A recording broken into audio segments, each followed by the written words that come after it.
All right. Got the gearbox. I'm going to finish priming it, which I started a long time ago, it feels like at this point. I took this apart, I think, back in October, and it's been sitting in the basement for a while. So before we get going on this, there are some interesting badges around. These badges are upside down. So we've got BIRMAL, Bermal, with a 4, with an L, 22G1586, it looks like, on this side. No markings here. And then I'm going to switch this around to what I think is one of the more interesting things that I'm trying to understand about this. What you can see here, so we've got these badges here, these forging badges, 29F85, 22G1553, and a little, looks like a CBS forging mark. I don't exactly know what those are all about, but what's interesting is this sticker here, ADO 47 12V 60207. Anyway, I'm going to finish priming the bottom of this, and then it's going to get painted silver to match the bell housing, and we'll go from there.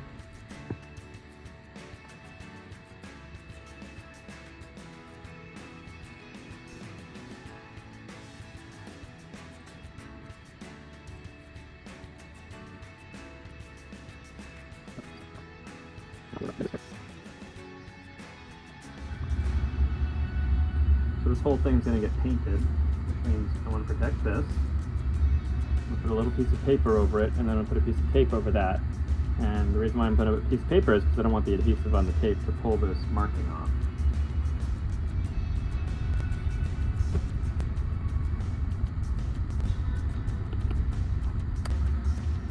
Alright, I've got all the parts here for the reverse switch. I've got the old switch, I've got the new switch, and then I've got the cable that I cleaned up, and the 2 clips.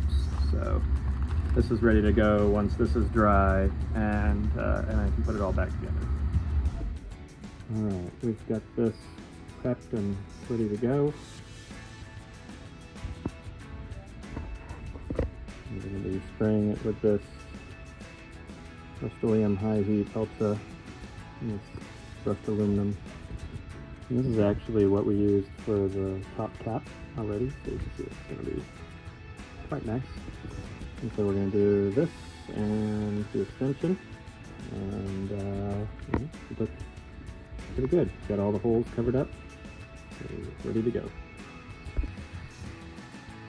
Okay, here we are.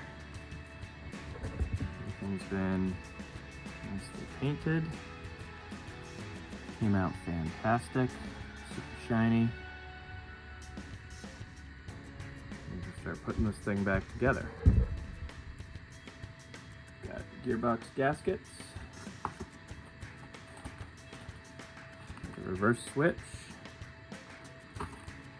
and I've got all the mounting pieces,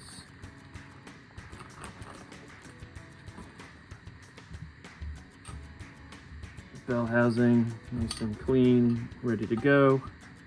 This has been cleaned for a while. Clutch fork and the release bearing. Throw a little grease on this before I put it in.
reverse switch to go here from Intermotor.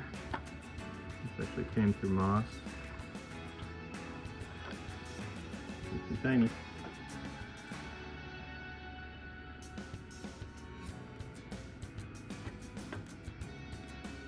15mm seems to be it.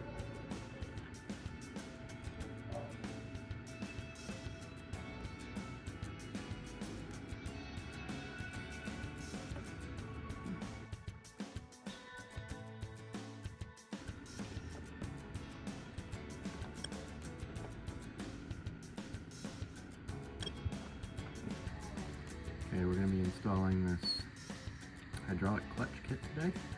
So this is the second piece of it. The master cylinder has already been installed along with the pedal box, and this is the slave cylinder that's going to go on the back of the belt housing.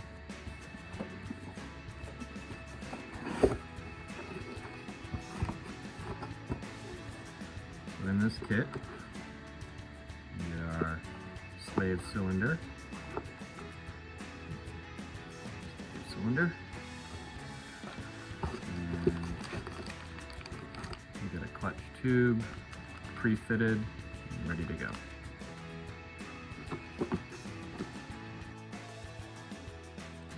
Alright, so let's see what's in the box. In the box we have a new pin. We actually have a pin already ready to go. Looking new cylinder, and that is all.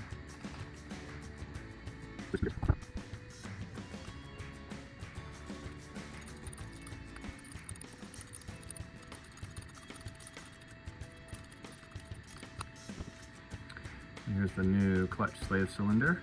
We've got our bleeder valve and our inlet valve, and got a nice boot and the pin receptor there.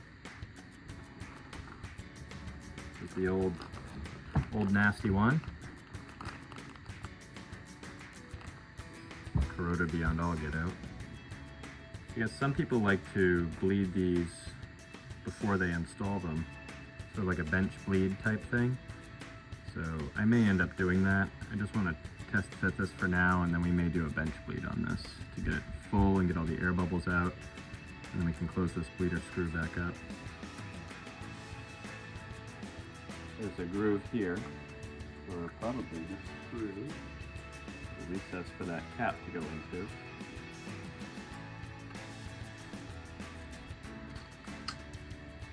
That's effectively what keeps the clutch slave from turning out.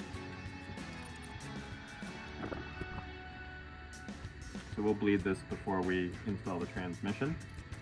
I'll hook the fitting up to this, and we'll take the bleeder off, and we'll put some fluid through. I guess not everything has to be painful.